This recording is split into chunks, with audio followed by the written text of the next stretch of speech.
राम मनोहर लोहिया ने कहा था कि सड़कें जब खाली पड़ जाती है तो संसद आवारा हो जाती है, इसलिए सड़कों को खाली नहीं छोड़ना है। ये जो बैठे हुए हैं सत्ता में, जो तानाशाही रूप धारण कर चुके हैं, तो ऐसे तानाशाहों को बता देनी है कि लोकतंत्र में हमारी क्या कीमत है। हम ही आपको बनाए हैं, जब ज़रूरत पड़ेगा हम आपको उतारेंगे। सरकार का ईंट से ईंट बजा देंगे, हम सड़कों पे निकलेंगे, भीषण संघर्ष करेंगे।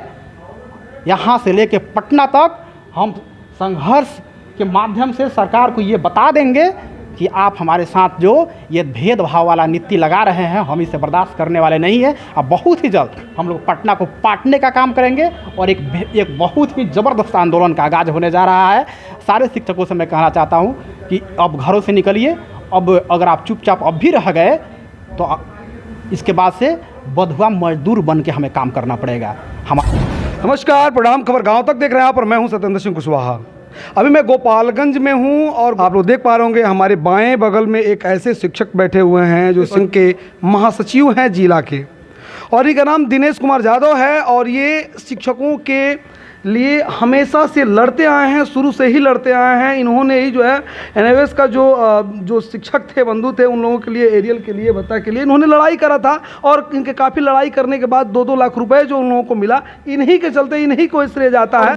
खास मुद्दा आज का ये है कि से लगभग 11-12 सालों से टीईटी यानी कि 2012 से शुरुआत हुआ टीईटी का। तो टीईटी इसलिए सरकार चुनाव किया कि कई लोगों के द्वारा ये दोषारोपण किया जा रहा था सरकार पे कि जो है ये इन्होंने जो शिक्षा मित्र की बहाली कर दी, ऐसे ऐसे शिक्षकों की बहाली कर दी जो टेंड नहीं है और बहाली करा के टेंड करवा रही है। यानी कि शिक्षक पढ़ाएंगे कि नहीं पढ़ाएंगे, ये खुद सरकार जो है शिक्षकों को पढ़वाने में लगी हुई है। तो उस चीज़ को मिटाने के लिए सरकार, उद्धप्पा को मिटाने के लिए टीईटी का जो है कि अनुकरण किया। बिहार में भी टीईटी लागू हुआ 2012 में और आज 2023 है, यानी कि 11 सालों से लगातार टीईटी वाले भी और जो शिक्षा मित्र जो भी शिक्षकगण हैं, सब लोगों के मन में कहीं ना कहीं ये था कि हम जो इतना दिन के 10 साल, 12 साल, 14 साल, 15 साल का मेहनताना जो कर रहे हैं, इतना मेहनत किए हैं, सरकार अगर हमको राज्य कर्मी की दर्जा दे देती है तो कहीं ना कहीं शिक्षकों के अंदर जो है कि सुखद पल की सहानुभूति होने वाली थी। लेकिन जैसे सोमवार के दिन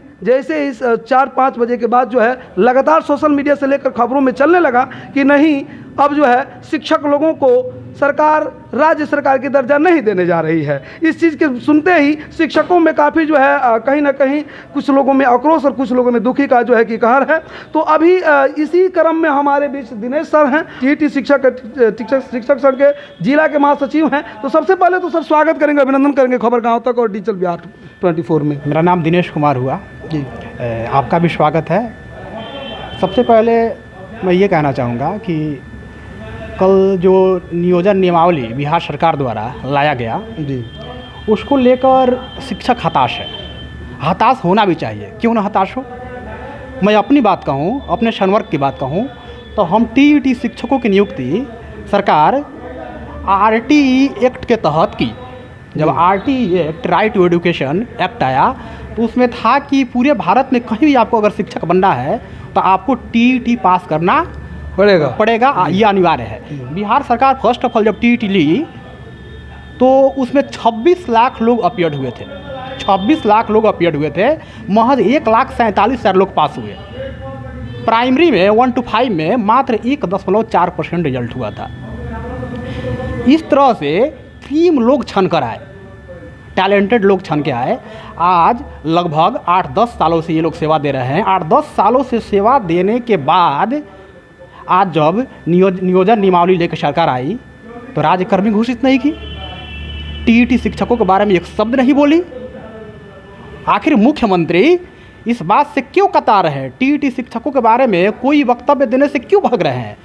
क्या टीईटी शिक्षक अयोग्य है? कह दे मुख्यमंत्री, नहीं कह पाएंगे क्योंकि वो जानते हैं कि ये क्रीम है, ये 26 लाख लोगों में से छन कर आए हुए हैं। जी बिल्कुल, सीटेट के तर्ज पर ही जो है कि टेट यानी कि टीईटी का बहाली किया गया। चूँकि केंद्र सरकार जो है सीटेट कराती है तो उसी के तर्ज पर टेट कराया गया।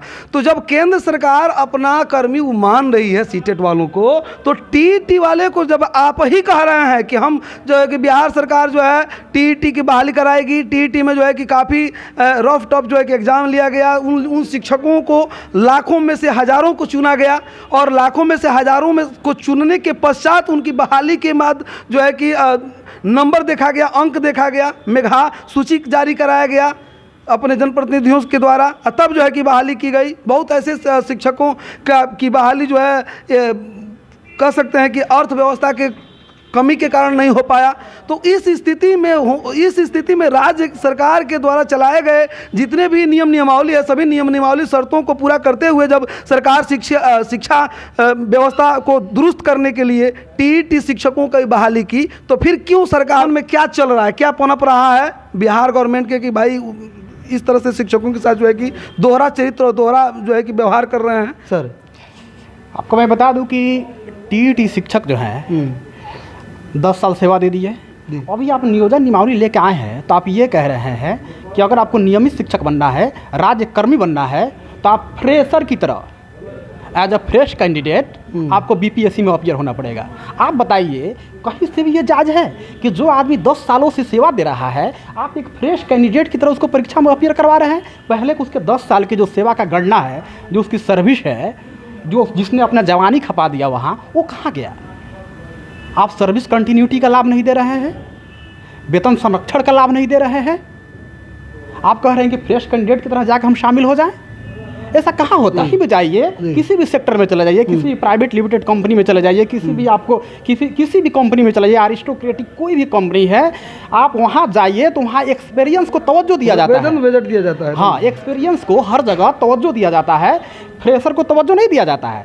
यहाँ लोग 8 साल 10 साल 15 साल से पढ़ा रहे हैं, आप उनको तवज्जो नहीं दे रहे हैं। कहा जाता है कि practice makes a man perfect, काम ही इंसान को कारीगर बनाता है। यहाँ काम करते करते लोगों को 18 साल बीत गया, बच्चों की मनोभावना को समझते हुए, बच्चों की साइकोलॉजी को समझते हुए यहाँ 18 साल बीत गए, 10 साल बीत गए, उनको आप लात मार के भगा दे रहे हैं, कह रहे हैं कि आप राज्यकर्मी के लायक नहीं है। आप फ्रेश लोग को लेके आ रहे हैं, कह रहे हैं ये बीपीएससी में बैठेंगे, पास करेंगे, वो आके बच्चों को पढ़ाएंगे।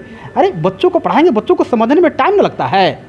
बच्चों को पढ़ाने के लिए ठीक है, बीपीएससी जो क्वालिफाइड करके आएंगे वो बौद्धिक स्तर पे बढ़िया हो सकते हैं, लेकिन बच्चों को समझने के लिए, बच्चों की मनोभावना को समझने के लिए जो आदमी 18 सालों से है, 10 सालों से है, उससे बेहतर वो नहीं हो सकते हैं। आपको कहीं ना कहीं आप एक्सपीरियंस को जो आप तवज्जो नहीं दे रहे हैं, आप उसे लात मार रहे हैं। ये बेहद ही कहना चाहिए कि सरकारी नीति है, ये गलत नीति है। सरकार को इस पर विचार करना चाहिए और एक्सपीरियंस को तवज्जो देना चाहिए। बिल्कुल। तो ये तो रहा आपका राज्य कर्मी के मांग को लेकर के जो है कि आप लोगों के अंदर काफ़ी जो है कि कहीं ना कहीं दुख देखा जा रहा है और कुछ ना कुछ सरकार के प्रति द्वेष भी आप लोग के शिक्षक बंधुओं में दिखाई दे रहा है। और आगे आप लोगों का और क्या मांग रहता है सरकार से? मांग हमारी देखिए, हम शुरू से हम लोग पूरे भारत में बगल में आप उत्तर प्रदेश ले लीजिए और भी बहुत सारे स्टेट से कहीं भी आप जाइए, टेट प्लस ट्रेंड जो भी शिक्षक वहाँ बहाल हुए हैं वो वेतनमान पे बहाल हुए हैं। क्योंकि आरटी एक्ट के तहत आप शिक्षक को बहाल करते हैं तो आरटी एक्ट के तहत आपको वेतन भी देना होता है। लेकिन ये सिंगल राज्य है बिहार, जहाँ टेट प्लस डीएलएड यानी टेट क्वालिफाइड जो टीचर है, टेट क्वालिफाइड टीचर्स को यहाँ नियोजन की आग में फेंक दिया गया। टेट क्वालिफाइड टीचर्स को भी शिक्षा मित्रों को श्रेणी में खड़ी कर दी गई। आप बताइए कि 26 लाख लोग जहाँ बैठे थे, वहाँ मात्र 1,47,000 लोग पास करके आए, उनको भी आप क्या किए? नियोजन के दंश से झेलने पर मजबूर कर दिए। आज वो उनकी टैलेंट, उनकी मेधा दम तोड़ रही है। आप कहते हैं कि हम शिक्षा को उत्थान के लिए काम कर रहे हैं, ये कर रहे हैं, वो कर रहे हैं। एक शब्द टीईटी शिक्षकों का बारे में बोलने में क्या जाता है? आप बोल दीजिए ना कि टीईटी शिक्षक अयोग्य है, क्या नहीं बोलते हैं? जी बिल्कुल। देखिए, कहीं ना कहीं बिहार सरकार पर लक्षणा जो लग रहा है वो कहाँ तक सही है वो सब लोग जान रहे हैं। हमको नहीं लग रहा है कि कोई ऐसा विधि व्यवस्था, चूँकि कहा जाता है कि सरकार जब आई थी, सरकार सत्ता में आई, अभी देखिए नीतीश कुमार बिहार के मुख्यमंत्री हैं और उनके साथ में उनको विकास पुरुष भी कहा जाता है। उनके साथ में जो लालू जी के लाल तेजस्वी जी उप मुख्यमंत्री के रूप में बैठे हुए हैं। काफ़ी दोनों लोगों के तालमेल से सरकार चल रही है। सरकार क्या चल रही नहीं चल रही हम राजनीति विश्लेषण तो कर नहीं रहे हैं, हम चूँकि राजनीति विशेषज्ञ तो है नहीं, लेकिन जो है सो सामने है, जो दिखाई दे रहा है। अब राजनीति विश्लेषणों की ज़रूरत भी नहीं रह गई है, सब लोग समझदार हो गए, सब लोग समझ रहे हैं कि किस तरह से सरकार चल रही है। अभी सरकार के सामने चुनौती है, वही लालू के लाल की बात हम इसलिए कर दिए कि उन्होंने जब कहीं भी भाषण देते हैं तो कहते हैं कि हम लोगों के पास पढ़ाई, दवाई और रोजगार के बारे में कमाई, पढ़ाई लिखाई और कमाई के बारे में चर्चा करने वाले व्यक्ति के बारे के सरकार में ये तीनों स्थिति का काफ़ी तीनों काफ़ी जर्जर हो गई है। शिक्षा व्यवस्था जो शिक्षकों से शिक्षा के बाद भी कई तरह के कार्य लिए जाते हैं, क्यों सर? जैसे मान लीजिए कि चुनाव कराना, शिक्षकों की जो है कि बिना शिक्षकों के चुनाव नहीं हो पाता है। चाहे एग्ज़ाम लेना, यानी कि शिक्षा का रीढ़ की हड्डी तो यही है, तो एग्ज़ाम तो करवाते ही हैं, चुनाव भी करवाते हैं, जो लोकतंत्र का महापर्व होता है उसमें सहभागिता निभाते हैं। साथ ही दीपावली हो, चाहे छठ हो, चाहे जो भी हो, इन लोगों को जो है कि कहीं ना कहीं विद्यालय को डेकोरेट करवाने के हर चीज़, हर एक त्यौहार, हर एक पर्व पर जो है कि इन लोगों से कार्य करवाया जाता है। और जब आप राज्यकर्मी की दर्जा देने की बात नहीं आती है तो आखिर क्यों आप जो है कि अन्य राज्यकर्मियों के अपेक्षा इन लोगों का उपेक्षा करना शुरू कर देते हैं? आखिर क्यों? कई तरह के सवालात हैं, इनसे जानेंगे। अभी बात हुई है, दिनेश सर हमारे बीच मौजूद है। आपका बहाली कब का है? मेरा बहाली फरवरी 2014 का है जी। फरवरी 2014 में बहाल हुआ। उसके बाद से मैं टीईटी शिक्षक संघ से जुड़ा। टीईटी शिक्षक संघ से मैं जुड़ा। उस समय से मैं देख रहा हूँ कि आंदोलन होते रहा है, आंदोलनरत हैं शिक्षक। आप बताइए, शिक्षक जब आंदोलनरत ही रहेंगे, आप शिक्षक को मजबूर कर रहे हैं कि वो सड़क पर उतरे, आंदोलन करे, तो फिर विद्यालय का पठन पाठन सुचारू ढंग से कैसे चलेगा? अभी का हालिया मुद्दा देख लीजिए। सरकार अगर चाहती कि पूरी तरह से ये जो बवाल चल रहा है, शिक्षकों का मन में जो असंतोष है, इसको ख़त्म कर देना है, तो सरकार जितने भी शिक्षक पहले से नियुक्त हैं सबको राज्यकर्मी का दर्जा दे देती। शिक्षकों की बहुप्रतीक्षित मांग यही है कि हमें राज्यकर्मी का दर्जा दे दिया जाए।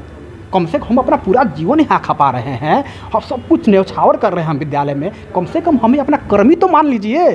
सरकार से हमारी यही प्रार्थना रहती है, कम से कम ये तो कह दीजिए कि ये हमारे कर्मी है। आज तक सरकार ये नहीं कही, ये नहीं मानी कि ये हमारे कर्मी है। हमें कुत्तों की तरह काम करवाया जाता है, जैसे कोई ऐसा लगता है कि जैसे हम नौकर हैं, नौकर की तरह काम करवाया जाता है। आप हमें अपना कर्मी तो मान लीजिए, लेकिन कर्मी नहीं मानेंगे। क्या कमी है हम में? हम टीईटी शिक्षकों में क्या कमी है? हम आरटी एक्ट के तहत बहाल हुए जी, हम परीक्षा दे कर आए हैं, आपने हमारी मेधा का जांच किया है, उसके बावजूद भी आप हमें अपना कर्मी नहीं मान रहे हैं। कल जो शिक्षा नीति में आप लोगों को सरकार अपना कर्मी नहीं मान रही है, राज्य कर्मी का दर्जा नहीं दी है, अब अगला कदम क्या होगा आपके संघ का? क्या है अगला कदम? हमारा यही है कि हम 4 लाख शिक्षक टेट नॉन टेट की भेदभाव को मिटाते हुए, क्योंकि सरकार ने ही हमें मजबूर कर दिया है। मैं आज खबर तक के इस मंच से सारे शिक्षकों से, हर कोटि के, प्रत्येक कोटि के प्रत्येक शिक्षक से ही आह्वान करना चाहता हूं कि सरकार ने हमें मजबूर कर दिया है कि अब हम एक छत के नीचे आ जाए। सरकार के नज़र में अब कोई टेट नॉन टेट शिक्षा मित्र नहीं रह गया है। अब ये समय की मांग है कि हम एक छत के नीचे आएँ और सड़क पे निकले, भीषण संघर्ष करें और सरकार को ईंट का जवाब हम ईंट से देंगे। सरकार का ईंट से ईंट बजा देंगे। हम सड़कों पे निकलेंगे, भीषण संघर्ष करेंगे। यहाँ से लेके पटना तक हम संघर्ष के माध्यम से सरकार को ये बता देंगे कि आप हमारे साथ जो ये भेदभाव वाला नीति लगा रहे हैं, हम इसे बर्दाश्त करने वाले नहीं हैं। अब बहुत ही जल्द हम लोग पटना को पाटने का काम करेंगे और एक बहुत ही ज़बरदस्त आंदोलन का आगाज़ होने जा रहा है। सारे शिक्षकों से मैं कहना चाहता हूँ कि अब घरों से निकलिए। अब अगर आप चुपचाप अब भी रह गए तो इसके बाद से बंधुआ मजदूर बन के हमें काम करना पड़ेगा। हमारा भविष्य पूरी तरह से अंधकारमय हो जाएगा, चौपट हो जाएगा। इसलिए पुनः एक बार मैं आह्वान करता हूं कि सारे संघ एक प्लेटफॉर्म पे आइए, सारे भेदभाव को मिटाइए और सरकार से 2-2 हाथ करने के लिए तैयार हो जाइए। बस, दूसरा कुछ नहीं। आंदोलन करेंगे आप और धरना प्रदर्शन करेंगे, आपका पेमेंट काट लिया जाएगा, वेतन काट लिया जाएगा, आपको सड़क पर भेजने पर मजबूर कर दिया जाएगा, क्या करेंगे? अरे सर, तो क्या करें हम? हमारे भी बाल बच्चे हैं, हमारा भी पेट है, हम शिक्षक हैं। जो मिल रहा है वो भी नहीं मिलेगा। नहीं मिलेगा, नहीं मिले। हम लोकतंत्र में हमारा ये अधिकार है, हम ऐसे थोड़े आ गए हैं। सरकार हमें यहाँ भेजी, सरकार के द्वारा हमें यहाँ लाया गया, सरकार ने परीक्षा का आयोजन कराया, हम परीक्षा दे के यहाँ आए हुए हैं। नहीं मिलेगा, कैसे नहीं मिलेगा? सरकार हमें हटा देगी? हटा ना दे, हम तो यही चाहते हैं। सरकार बर्खास्त कर दे, बिल्कुल हटा दे। काहे के लिए रखी हुई है? काहे के लिए रखी हुई है? हटा तो दे हमें। हटाएगी भी नहीं और इसी में हम दम घुट घुट के मर रहे हैं। हमारे भी बाल बच्चे हैं, हमारा भी पेट है। सरकार कैसे आज के इस महंगाई के युग में 30 से 35 हज़ार रुपये में कैसे किसी का गुजारा होगा? हमारे भी बाल बच्चे हैं, उन्हें भी पढ़ना है, उन्हें भी आगे जाना है। सरकार कब सोचेगी? सबको निष्कासित थोड़ी करेगी। आप नेता बन रहे हैं, आपको कर देगी, 2-4 नेता लोगों को कर देगी, झंझट खत्म हो जाएगा। जो आवाज़ उठाएगा उसी को हटा देगी, बर्खास्त कर देगी, तब क्या होगा? अरे सरकार कर देना, यही तो हम लोग चाहते हैं। सबको जेल में डाल दे, सारे नेताओं को उठाकर जेल में डाल दे, सारे शिक्षकों को बर्खास्त कर दे। जब हम लोग योग्य ही नहीं है सरकार की नज़र में, ये टेट क्वालिफाइड टीचर्स या फिर शिक्षा मित्र हैं जो भी है, जो 18 साल 10-10 साल से सेवा दे रहे हैं, ये योग्य नहीं है तो विद्यालयों से लात मार के बाहर निकाल देना, अपने विद्यालय को खाली करा ले, बीपीएससी से प्रतिनियुक्त करके सबको भर ले। तो ऐसा तो नहीं है कि आप लोग जैसे कि टेंथ टीचर अनटेंथ टीचर लोगों में जो है कि थोड़ा सा भेदभाव था, तो उसका सरकार जो है कि फ़ायदा उठा रही है? हाँ, ये तो बात बिल्कुल आप सही कह रहे हैं कि 19 तरह के संगठन बन गए हैं, 19 तरह के विचारधारा है, 19 तरह के एक छत के नीचे नहीं आने की वजह से कहीं ना कहीं शिक्षकों में जो मनमुटाव है, आपसी एकजुटता नहीं है, सरकार इसका फ़ायदा उठा रही है। आप फूट डालो और राज करो के नीति पे सरकार काम कर रही है। अभी देखिए शिक्षा मित्रों का संवर्ग बनाई, टीईटी शिक्षकों का संवर्ग बनाई, अभी बीपीएससी से नियुक्ति करके अलग संवर्ग बनाएगी, यानी शिक्षकों को अलग अलग भागों में बांट देने की साजिश है सरकार की। ना एक होंगे ना हमसे लड़ेंगे, सरकार की तो साजिश है, इसे समझनी पड़ेगी हमें। अब समय आ गया है कि हम लोग एक छत के नीचे आए और हर तरह के किसी भी तरह का आप कोई लगता है आपको कि एक छत के नीचे आप लोग आ पाएंगे? ना, प्रयास तो करना पड़ेगा और प्रयास करके ही हम सफल हो सकते हैं। और शिक्षकों की ये बात नहीं भूलना चाहिए, जो भी नियोजित शिक्षक है उनको ये बात नहीं भूलना चाहिए, अब तक हमें जो मिला है संघर्ष के रास्ते से ही मिला है। जो कुछ भी मिला है, शिक्षा मित्रों की बहाली 1500 रुपये पर हुई थी, 1500 से 40,000 तक आए, यह संघर्ष का ही परिणाम है। तो संघर्ष के रास्ते ही अब तक जो मिला है सो मिला है, इसलिए संघर्ष के लिए तैयार रहें और सारे भेदभाव को मिटा के आप मजबूती से संघर्ष करने के लिए तैयार हो जाए। मतलब आपका अगला कदम यही होगा कि सरकार जो है कि राज्यकर्मी का दर्जा नहीं देने के कारण आप लोग जो है कि आप लोगों में ये है तो कहीं ना कहीं आक्रोश दिखाई दे रहा है, और आप लोग जो है कि एकजुट होकर के सरकार के खिलाफ मुहिम छेड़ेंगे और आप लोग जो है कि धरना प्रदर्शन करेंगे और सरकार को जो है कि चुनौती देने का काम करेंगे। अभी आपने कहा कि ईंट से ईंट बताने का काम करेंगे। पिछले विधानसभा चुनाव में राजद वाली जो महागठबंधन थी, राजद वाली महागठबंधन के जो नेता थे श्री तेजस्वी यादव, उन्होंने वादा किया था, आप लोग के बीच जाकर के वहाँ वादा किए थे कि जब हम सत्ता में आएंगे तो हम नियोजित शिक्षकों को पूर्ण वेतन मान देंगे, राज्यकर्मी का दर्जा देंगे। उनके वादे पे हमने भरोसा किया, हमने अटूट भरोसा किया उनके वादों पे, और हम नियोजित शिक्षक पूरे तन मन धन से, हम 4 लाख नियोजित शिक्षक प्लस हमारा परिवार, यानी लगभग 40 लाख वोट, लगभग 40 लाख वोट हम लोगों ने महागठबंधन को देने का काम किया। आज महागठबंधन को जो भी सीटें मिली, हालांकि सरकार नहीं बन पाई, जितनी भी सीटें मिली उसमें नियोजित शिक्षकों का योगदान अहम था, महत्वपूर्ण था। आज सरकार सत्ता में आते ही, आज तेजस्वी यादव सत्ता में है, राजद सत्ता में है, सत्ता में आते ही हम अपने वादों को भूल गए। आज कह रहे हैं कि नहीं हम राज्यकर्मी का दर्जा नहीं देंगे। तो विधानसभा चुनाव और लोकसभा चुनाव आने वाला है। वोट की ताकत क्या होती है लोकतंत्र में जो वोट की ताकत होती है उसे हम समझाएंगे, और हमें अपने वोट का प्रयोग कैसे करना है ये हम बताने का काम करेंगे। जी बिल्कुल, नीतीश बाबू से तो हम नहीं कहेंगे, तेजस्वी जी से ज़रूर कहेंगे कि भाई तेजस्वी, आप जिस जिला के हैं उसी जिला में हम हैं, और उसी जिला के शिक्षक संघ के प्रधान महासचिव दिनेश सर हमारे बीच मौजूद हैं, और इनके बातों को अगर आप सुन रहे हैं तो सुनिए, और नहीं सुन रहे हैं, अगर आपके जो लोग हैं वो सुने तो आपके पास पहुंचाएं। मैं यही गुजारिश करूंगा कि आपने जो वादा करा था, जब आप, सही में कहा जाता है कि आप जो कर रहे थे, जो कह रहे थे ना, तो आप पक्ष में नहीं विपक्ष में रहकर जो आप बात बोल रहे थे ना, उस बात को अगर आप अमल कर लेते तो आपको सीएम बनने से शायद कोई नहीं रोक सकता था। शिक्षक बंधु पूरा एकदम ये समझ रहे थे, कहीं ना कहीं मन में था कि नीतीश बाबू जो नहीं किए हैं वो सारी चीज़ें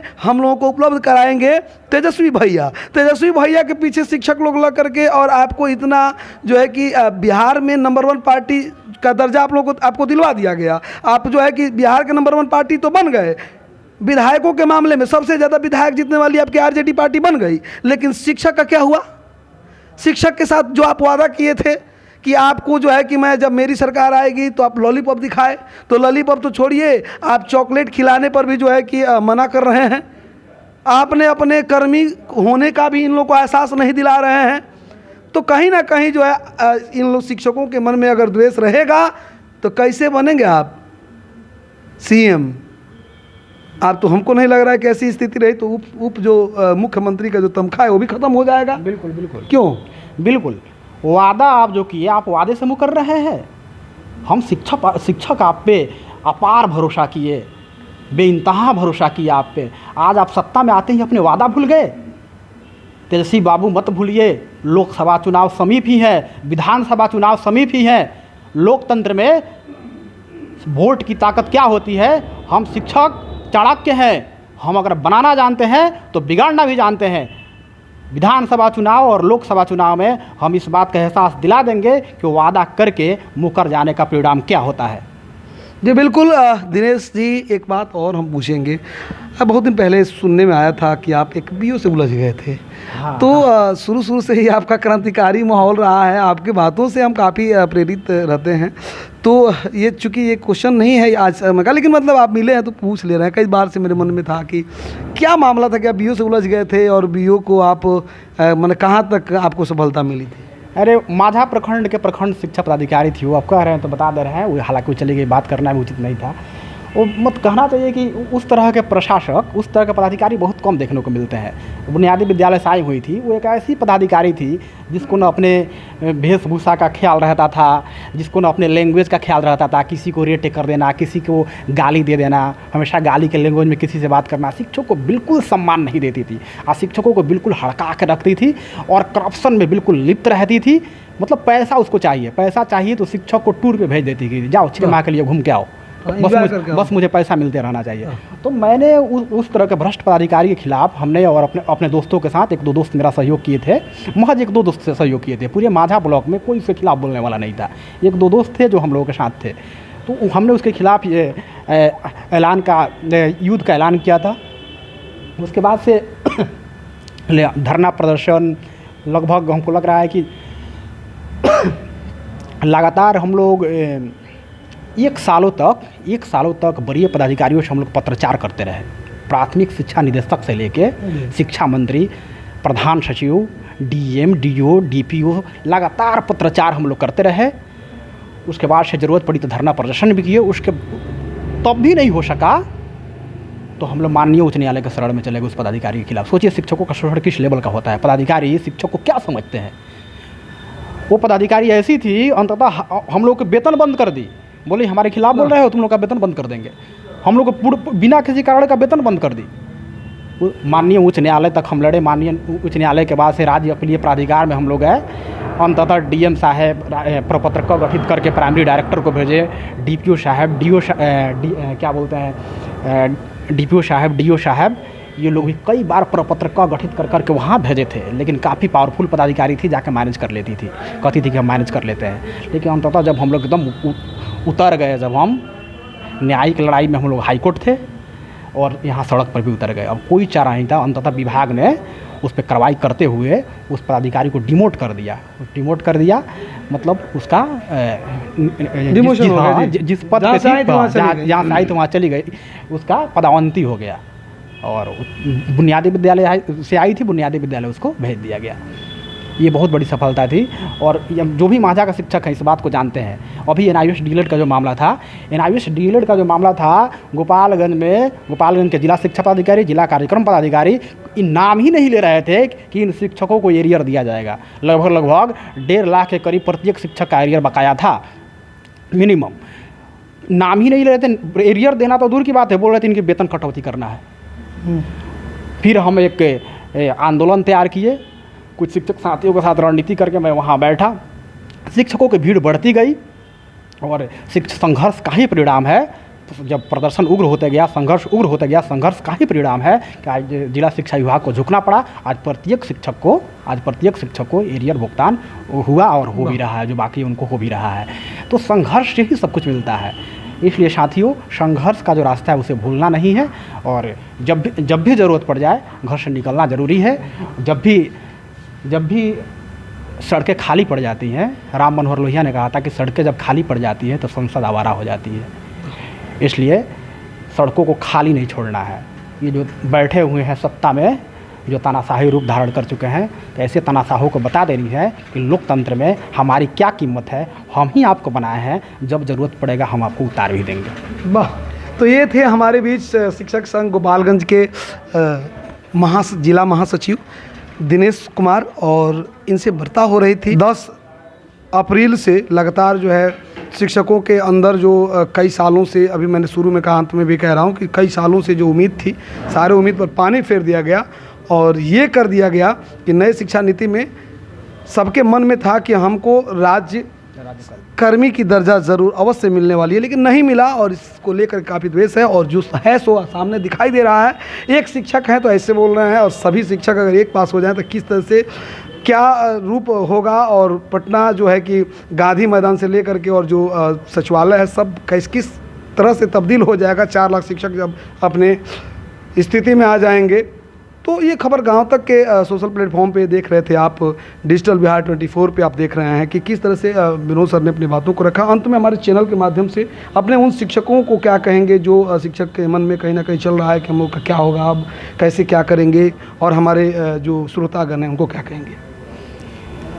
खबर गांव तक देखने वाले सभी दर्शकों को मैं ये बताना चाहूँगा कि विद्यालय जो है आपका है, समाज आपका है, समाज का ही विद्यालय है और हम उसी विद्यालय के शिक्षक हैं। आपको समझना पड़ेगा कि सरकार जो है शिक्षकों का राजनीतिकरण करना चाहती है, एक वोट बैंक के रूप में देखना चाहती है। हम आपके हैं, आप हमारे हैं, आप समझिए।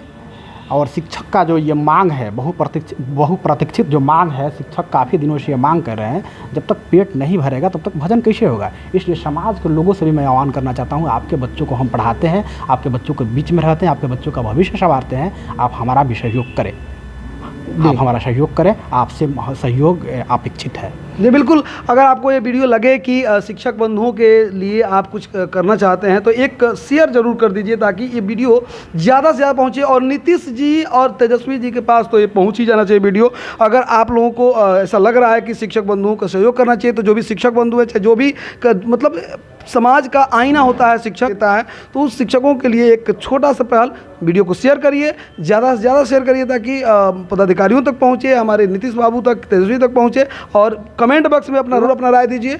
और इसी सब के साथ मैं दिनेश जी के साथ फिर अगले वीडियो में कभी ना कभी ज़रूर मिलूँगा। क्या हो रहा है, क्या नहीं हो रहा है, शिक्षा से संबंधित भी हम खबर दिखाते रहेंगे, हर तरह की खबर दिखाते हैं। तो मिलते हैं कि छोटे से ब्रेक के बाद। तब तक खबर गाँव तक के साथ बने रहिए और खबर गाँव तक को अपना प्यार दुलार बनाए रखिए। नमस्कार, प्रणाम, जय हिंद।